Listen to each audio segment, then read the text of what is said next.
آج تقریباً تمام یورپی ممالک ایک متحدہ نظام یعنی یورپی یونین میں جمع ہو چکے ہیں۔ یہ سمجھا جاتا ہے کہ یہ تعاون، برداشت اور اجتماعی بھلائی کے لیے کوشش کا ایک منفرد اور اعلیٰ درجہ ہے۔ یورپی لوگ اس سطح تک پہنچنے کے لیے کئی سالوں تک تنازعات، جنگوں، بحرانوں اور ہنگاموں سے گزرے اور بالآخر ایک مشترکہ اتفاق رائے تک پہنچے۔ یوں یورپی یونین وجود میں آئی۔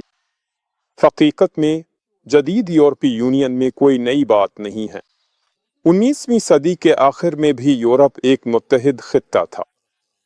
اصل میں یہ بھی یورپی یونین ہی تھی۔ یقین نہیں آتا۔ آئیے تعریفی حقائق پر نظر ڈالتے ہیں۔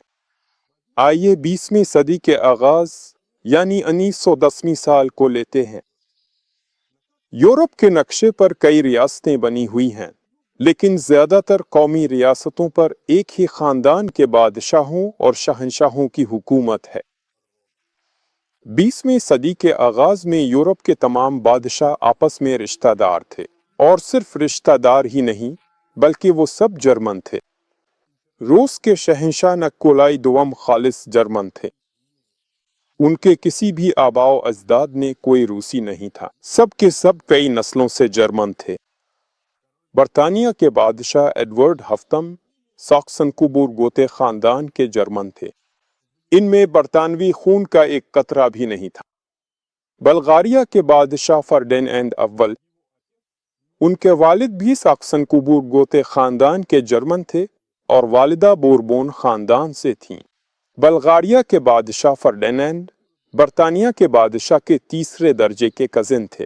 اسپین کے بادشاہ الفانسو تیرہویں، ان کی والدہ آسٹریا کی جرمن تھیں اور ہابسبرگ خاندان سے تعلق رکھتی تھیں۔ اٹلی کے بادشاہ وکٹر ایمانوئل سیوم، ان کی دونوں دادیوں میں سے ایک آسٹریائی اور دوسری ساکسن تھیں۔ آسٹریائی بھی جرمن ہی ہیں۔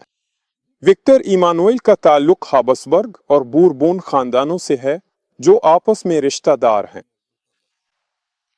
پرتگال کے بادشاہ مانوئل دوم بھی آسٹریائی ہابسبرگ خاندان سے ہیں، جن میں بوربون خاندان کا بھی خون شامل ہے۔ سویڈن کے بادشاہ گستاف پنجم، ان کی والدہ جرمنی کے ویسباڈن سے تھیں اور ان کی دادی جرمنی کے شٹٹگارٹ سے تھیں۔ نیدرلینڈز کی ملکہ ولہلمینا، ان کی ایک دادی خالص جرمن تھیں جو روس سے تھیں اور دوسری دادی جرمنی کے ویسباڈن سے تھیں۔ سویڈن کے بادشاہ گستاف پنجم ملکہ ولہلمینا کے چچا زاد تھے۔ بیلجیم کے بادشاہ البرٹ اول، ان کی والدہ جرمن خاندان ہوہنزولن سے تھیں اور زمان شہر میں پیدا ہوئیں جو آج کل جرمنی کے علاقے باڈ-نورٹمبرگ میں واقع ہے۔ رومانیہ کے بادشاہ کیرول اول، یہ نام انہیں رومانیہ کے تخت پر تاج پوشی کے بعد ملا۔ بس سیدھا سا نام کیرول۔ وہ جرمن ہے اور ہوہنزولن خاندان سے تعلق رکھتا ہے اور بیلجیم کے جرمن بادشاہ کا چچا ہے۔ یونان کے بادشاہ جارج اول، ڈنمارک کے جرمن بادشاہ کے بیٹے اور روس کے جرمن شہنشاہ کے پوتے ہیں۔ ان کا یونانیوں سے کوئی خاندانی تعلق نہیں ہے۔ ایک مشہور تصویر ہے جو 1910 میں لی گئی تھی۔ برطانیہ کے بادشاہ ایڈورڈ ہفتم کی تدفین پر ان کے رشتہ دار آئے تھے، وہ 9 یورپی بادشاہ جن کا میں نے اوپر ذکر کیا ہے۔ وہ سب جرمن ہیں، وہ سب آپس میں رشتہ دار ہیں۔ نتیجہ یہ ہے کہ 20ویں صدی کے آغاز میں پوری یورپ اور روس ایک ہی نظام کے تحت جرمن خاندان کی حکومت میں تھے۔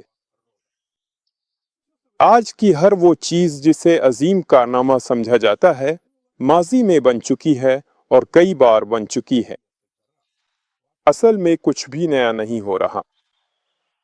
جرمن حکمرانوں نے 19ویں صدی میں یورپ کو ایک متحد اتحاد میں جمع کر لیا تھا، پھر پہلی عالمی جنگ میں وہ ٹوٹ گیا اور جرمنوں نے دوبارہ ایک نیا یورپی یونین بنایا۔ یہ وہ موجودہ نہیں ہے جو 21ویں صدی میں وجود میں آیا، بلکہ 20ویں صدی کے وسط میں بھی ایک متحد یورپی اتحاد تھا۔ آپ اندازہ لگا سکتے ہیں کون سا؟ ہم اس کے بارے میں آگے بات کریں گے۔